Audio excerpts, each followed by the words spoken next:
She could find someone way out of your league. Her mom let out a deep sigh right after I got down on one knee. My girlfriend simply laughed softly and gave a little nod. I replied, "You're absolutely correct." I closed the ring box, walked out of the restaurant, and had the locks swapped that same evening. The following morning, she returned to find her belongings packed in boxes on the driveway, along with a message. Go find someone better. Hey everyone, before we continue with the story, please take a second to subscribe to the channel and smash that like button if you're enjoying these kinds of tales. Appreciate it. I once viewed my relationship with Chloe as if it were a fledgling business venture. You invest heavily up front, endure the setbacks, grind through endless long hours just to keep operations running, all fueled by the belief that someday the offering will develop, conditions will improve, and you'll finally reap the rewards. The payoff I sought wasn't financial. It was simply mutual regard. It was true teamwork. I was labeled the reliable choice. That's how her mother, Linda, described me during our initial introduction. She didn't lower her voice. She announced it while enjoying a glass of wine I'd purchased inside a home where I was covering the monthly payments.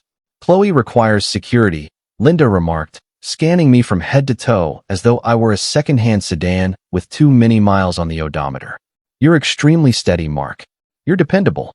Every lady deserves a secure landing spot once her adventures wind down. Back then, I interpreted it as an odd form of praise. At 28, I earned a solid six-figure salary in supply chain coordination, and the house was fully mine. I assumed dependable translated to husband potential. I failed to grasp that dependable really stood for walking wallet with a heartbeat. Across 3 full years, I bankrolled the Chloe enterprise. I cleared her $12,000 balance on credit cards since the pressure was stifling her inspiration. I handled payments for her vehicle lease because she insisted a particular luxury mark projected the right image for her role as an independent digital marketing strategist, a position that, from what I observed, mostly drained our finances rather than contributed. Yet the genuine intruder in our partnership wasn't some other guy. It was Linda. Linda, a resentful ex-wife, approached matrimony like a high-stakes bargaining session. She'd wedded an affluent gentleman, separated, exhausted the divorce proceeds, and now chased her elite dreams indirectly through her daughter. And Chloe? She lived in fear of her. If Linda declared the ocean was purple, Chloe would start dyeing the walls violet. Red flags appeared constantly. Roughly 4 weeks prior to the event, I returned exhausted following a marathon workday. Chloe and Linda occupied my family room, encircled by luxury store sacks.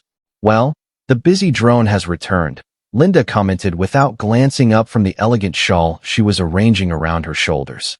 "Hi, honey," Chloe answered. She remained seated. Mom's vehicle needed repairs, so I invited her to join us for the meal. Also, we charged the purchases to your Amex. Mine was giving trouble. Giving trouble translated to refused. "How much exactly?" I inquired, setting my keys aside. "Stop acting so money-focused, Mark," Linda retorted sharply. "It's unattractive. A gentleman ought to desire his lady to appear her finest. Your wardrobe is so plain. Surely you wouldn't prefer Chloe to seem stuck in your income bracket, right?" I turned toward Chloe. I hoped she'd stand up for me. I hoped she'd respond. "Mark puts in serious effort for our sake, mother. Enough." Instead, Chloe merely straightened the shawl on her mom's shoulders. "Mother's correct, Mark. You could show a bit more openness in your mindset. We're just enjoying some quality mother-daughter time."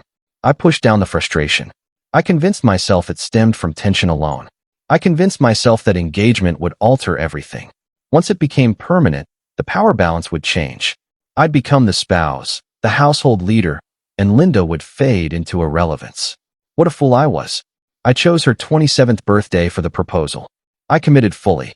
I selected a ring pricier than my original vehicle, a platinum setting featuring a gemstone needing its own policy.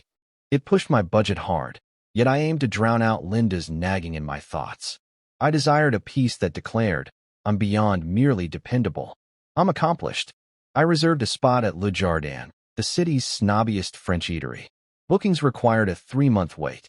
Formal attire mandatory. On dinner evening, nerves gripped me.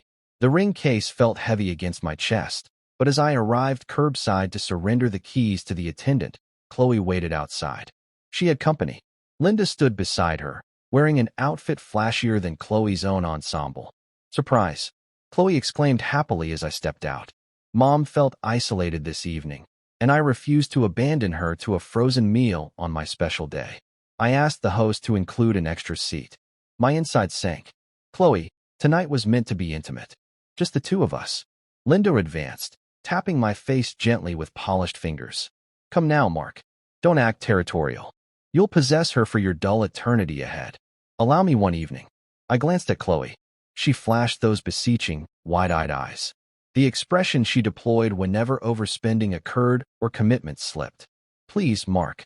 Don't spoil the mood. Mom's thrilled to be here. All right, I conceded. All right. Dinner unraveled starting with the first course. Linda griped regarding our seating position. She rejected the bottle. A $200 selection. She insisted it tasted off. It didn't. She controlled every discussion, rambling about her former spouse's recent partner, calling her tasteless, and insisting Chloe was meant for extraordinary achievements. I remained seated, nursing plain water, absorbing their blueprint for a tomorrow I financed yet evidently wasn't welcomed into on an emotional level. Eventually the sweets list appeared. My plan moment. I'd coordinated for sparkling wine delivery. I inhaled deeply. My fingers reached inside. They trembled faintly. Chloe, I stated. Conversation ceased. Chloe met my gaze, eyes growing large. She understood. 3 years together. I started, throat constricting. You matter more than anyone else to me. I long to construct something lasting alongside you. Something genuine. I rose. I retrieved the plush container. I dropped to one knee on the polished stone surface. The venue hushed. Several surrounding patrons inhaled sharply. I lifted the lid. The stone sparkled under overhead fixtures. Stunning. Chloe, I continued, gazing upward. Will you become my wife? 3 heartbeats of quiet followed. Chloe examined the jewelry. A grin began emerging. She appeared joyful. Then an exaggerated, weary exhale sliced the atmosphere harshly. Linda. She reclined, limbs folded, eyeing the piece with disinterest mixed with sympathy. Seriously, Linda declared. Her tone carried clearly. Not hushed. Right now? In this place? I stiffened. Linda, enough. I'm simply speaking truthfully. Darling, Linda replied, shifting focus solely to Chloe, dismissing me entirely. Observe him. Observe all of this. She waved loosely toward my kneeling form. Is this truly your endpoint? At 27. Your peak years. She sipped her drink and landed the final blow. You deserve far superior options. You require someone who equals your passion, Chloe, not someone who merely tracks your expenses. I lingered on bended knee. Shame flooded me coldly. I stared at Chloe. The decisive instant. All required was for her to declare, quiet, mother. I care for him deeply. All required was accepting my grasp. Chloe glanced toward her mom. Next at the jewelry. Next at me. Then she let out a light chuckle. Not anxious. A knowing, shared titter. Palm over lips. Head shaking. Eyes returning to Mom. Mom, quit it. You're terrible, Chloe teased, beaming. No acceptance came. No instruction for silence toward her mother. She pivoted to me, cheeks reddening, not from her mom's harshness, but from my position. Sweetie, Chloe murmured, tone turning sharp and low. Stand up. You're making me look foolish. Mother has a point. Perhaps rushing isn't wise. We haven't reached that stage quite yet, have we? Perhaps discuss your long-term goals first before anything formal. She sought her mother's nod of agreement. Linda lifted her glass quietly in salute. Inside me, a barrier shattered. Not explosive, not a shout. More like a massive vault sealing permanently. Clarity arrived. I perceived them truly. I recognized the accumulated expenses, the drained emotions, the unending disregard, the dependable tag. I recognized 2 leeches clad in luxury labels, draining someone they barely valued. No sorrow struck me, only relief. You're correct, I stated. Chloe's eyes widened. Excuse me? I rose, knees untouched. I shut the container sharply. You spoke truthfully, Linda, I announced clearly, evenly, audibly for neighboring diners. She deserves superior. I returned the piece to my jacket. Mark, stop overreacting, Chloe groaned, eyes rolling. Return to your seat. We'll just select sweets. No, I answered. I'm finished here. I retrieved my billfold. I withdrew 3 20s, sufficient for my share of starters and my beverage. I placed them atop the linen. This settles my part, I noted. Savor the rest. Happy birthday, Chloe. I pivoted and departed. Mark, Chloe shouted. Annoyed, not alarmed. She assumed a childish outburst. She expected me sulking in the vehicle. Release him, Chloe, Linda remarked as I neared the exit. He's merely attempting control. He'll crawl back, pleading come sunrise. Get the chocolate dessert. I stepped into refreshing evening breeze. I skipped the attendant initially. I strolled 1 block away, inhaling deeply, pulse steadying. Phone check. 8:15. Their habits were predictable. They'd linger. They'd select the priciest treat as retaliation. They'd consume extra wine to revel in dominance. Likely hit a bar afterward to dish. Home arrival no earlier than 1 a.m. Linda probably claiming the spare bedroom. 4 hours remained. I retrieved my vehicle from the attendant and headed home quietly. No rushing. Methodical driving. Arriving at my residence, the place purchased 3 years pre-Chloe, I skipped collapsing in tears. I headed directly to storage, retrieved industrial sacks. Bathroom first. Her creams, multiple styling tools, cosmetics cluttering surfaces. All swept inside carelessly. No careful packing. No cushioning breakables. Damage happened, so be it. Next, sleeping quarters. Her wardrobe. Footwear I'd funded. The inspiration collage. Pinned to the wall. Images of vessels and estates. 0 of our couple moments. Everything stuffed in. 2 solid hours of labor, perspiring, driven by icy fury. I hauled 12 sacks to the entryway. Arranged orderly. Then guest space. Linda's travel kit from prior visit. Tossed atop the stack. 10:30 p.m., I dialed emergency key service. Require immediate rekeying, I explained. Urgent. Extra fee fine. Technician arrived swiftly. Sturdy fellow Mike. He eyed the sack mountain, then me. Rough evening? He inquired. Worst ever, I replied. Or finest? Still deciding. As he handled the entrance, I composed the message at the dining surface. 5 versions attempted. I considered a lengthy explanation, itemizing every cent spent, every slight endured, detailing her flaws precisely. But Linda's words echoed. He's manipulating. He'll plead soon. Displayed feelings would feed their narrative. Rage meant notice. Grief meant frailty. I chose invisibility. Marker and scrap cardboard from footwear packaging. 3 simple words. Go find better. Mike completed. I handed $350 cash. You're the title holder? He checked, passing fresh keys. Sole title holder, I confirmed. Documents solely mine. She merely resided temporarily. Smart, Mike noted. He gestured toward sacks. Best wishes, man. I affixed the message centrally. Extinguished exterior illumination. Entered, secured the bolt. The deep click surpassed any ring satisfaction. I retrieved a cold drink from the cooler, settled in shadowed den. Phone vibrated 11:45. Chloe. Repeated missed attempts. Messages. Acting immature. Retrieve us. Mom's ride remains unavailable. Rideshare's expensive now. I gazed at the display. Former self would have apologized. Former self would have returned contritely, seeking pardon for disrupting her celebration. I blocked contact. Then Linda. Then sibling. Then closest companion. I rested in home quietude. First clean atmosphere in 3 years. Slept on sofa. Awakened 2 a.m. by furious knocking, yelling. Hysterical cries of someone discovering cash flow ceased. Mark, unlock now. Possessions outside. This isn't acceptable. Chloe's voice, Linda's piercing tone behind. I warned you. He's unhinged. Summon authorities. I remained motionless in darkness, ceiling focused, absorbing their assault on sturdy wood and fresh hardware. No response. No words. Merely observation. Eventually noise faded. Vehicle departure sound, likely premium ride, quiet resumed. Eyes shut, slept soundly. Morning brought crisper, more vivid dawn than recent memory. Household stillness complete. No loud programming echoing.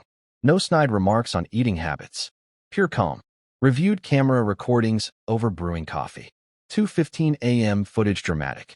Chloe and Linda amid sacks, illuminated like startled animals. Linda gesturing wildly. Face twisted, audio faint. Chloe weeping. Not delicate tears for gifts, but messy, flushed distress. They eventually crammed 12 bags into large transport and disappeared. No remorse surfaced. Felt like excising diseased tissue. Arrived office ahead of schedule. Informed personnel of household alteration. Deleted Chloe from alerts. Contacted financial institution. Terminated her linked card. typically Sephora destination. 10 a.m., front desk rang. Mark, agitated female downstairs. Claims fiancé status. Lacks credentials. No fiancé exists, I stated evenly. If she lingers, involve guards. She's emotional, Mark. Causing disturbance. Then removal necessary. Involve guards. Disconnected. Shortly after, observed escorts removing Chloe. Same outfit, cosmetics streaked. She scanned building facade searching. I avoided eye contact. Continued working. Final sighting for half a year. Not mere separation. Complete deletion. Photos vanished. Replaced chosen decor. Repainted space deep, strong blue-gray. Began fitness routine, not for payback appearance, but reclaimed time and resources for personal growth. Consequences filtered later via loose acquaintances too indiscreet to withhold. Housing crisis first. Chloe lacked alternatives. She'd severed prior living arrangements to join me. No funds for new rental security due to empty reserves. Thus relocated with Linda. Linda occupied modest two-bedroom unit sustained by spousal support. Cramped, chaotic, heavy negativity. Apparently ideal mother-daughter synergy crumbled under cohabitation. Linda proved intolerable housemate. Demanded payment from Chloe. Criticized figure, employment, inability to secure me. Absent my earnings, Chloe's standard plummeted instantly. Luxury auto agreement? Payments halted. Repossession occurred within 3 weeks. Public transit became necessary for client meetings, which soon evaporated as fatigue and strain showed. True retribution arrived around 90 days later. Shopping for renovation materials at supply outlet. Encountered Sarah, former Chloe associate. Sarah remained mostly impartial. Endured Linda, yet viewed situation oddly. Mark? She questioned, surprised. You appear healthy. Feeling healthy, Sarah, I responded, adding fasteners to basket. Pause, then quiet confession. Probably shouldn't mention, but aware of her attempted upgrade? I laughed lightly. Upgrade? Linda arranged it, Sarah murmured. Roughly 30 days post-eviction. Linda urged Chloe to rebound, pursue premium partner. Introduced fellow called Julian. Claimed cryptocurrency entrepreneur type. I rested against display. Predictable outcome. Not genuine. Sarah winced. Appeared wealthy. Or performed convincingly. Escorted both dining. Linda enamored. Maserati driver. Chloe believed jackpot secured. Shared social posts, boasting level-matched companion. Turned out fraudster, Sarah continued. Genuine swindler. Courted 6 weeks. Persuaded loan for supposed venture, then disappeared. Absconded funds. Vanished. Saddled her $15,000 obligation. Linda outraged. He utilized her plastic too. Cold gratification filled me. Regrettable situation. She's struggling badly. Mark, Sarah added gently. Waitressing currently. Linda threatens eviction over unpaid share. I acknowledged. She sought superior. Occasionally superior demands harsh lessons. Settled purchases, departed. Half year beyond split, transformed individual. Finances robust. Complexion improved. Seeing Elena, children's doctor from jogging group. Elena operated worn sedan, divided checks naturally first outing, despised theatrics. Smoothest, calmest connection experienced. Chloe thoughts absent weeks. Then ceremony arrived. Shared acquaintances nuptials. College connection unfortunately maintained Chloe ties too. Anticipated possible attendance. Nearly skipped. Mirror glance, tie adjustment. Why conceal? Brought Elena. We presented well. Joyful, linked hands, toasting. Spotted Chloe cocktail period. Appeared aged. Locks lackluster. Attire inexpensive, mismatched. Isolated by drinks, scanning anxiously. No spotlight now. Ordinary attendee. She noticed me. Gazes connected, shifted to Elena, returned. Impact visible physically. Observed fresh attire. Relaxed stance. Contentment. Set beverage aside, approached directly. Elena gripped lightly. Her? Yes, I confirmed. Mine brief pause. I'll fetch beverages, Elena replied. Peck on cheek, departing gracefully. True elegance. Chloe halted close. Nearby revealed exhaustion. Shadows beneath eyes. Mark, she uttered. Voice unsteady. Chloe, I responded. Neutral, courteous tone. You appear wonderful, she offered. Attempted grin, mouth quivered. Promotion news reached me. Correct. Excellent. Truly. Deep inhale. Listen, Mark. I recognize my errors. I permitted mom's influence too strongly. But honestly, constant disaster. Julian situation. Destroyed everything. Couch surfing at mom's. Daily shouting. I yearn for our calm. Yearn for our bond. Arm reach attempted. I retreated slightly. I yearned for security, she breathed. You provided that always. Only valued post-loss. Perhaps coffee? Conversation? Please. Sinking fast. I regarded her. Regarded woman who tittered during maternal degradation. Regarded woman viewing me as backup plan, not equal. No fury rose. No urge to enumerate faults. Declined, I stated. She stared, moisture gathering. Pardon? No discussion. No meeting.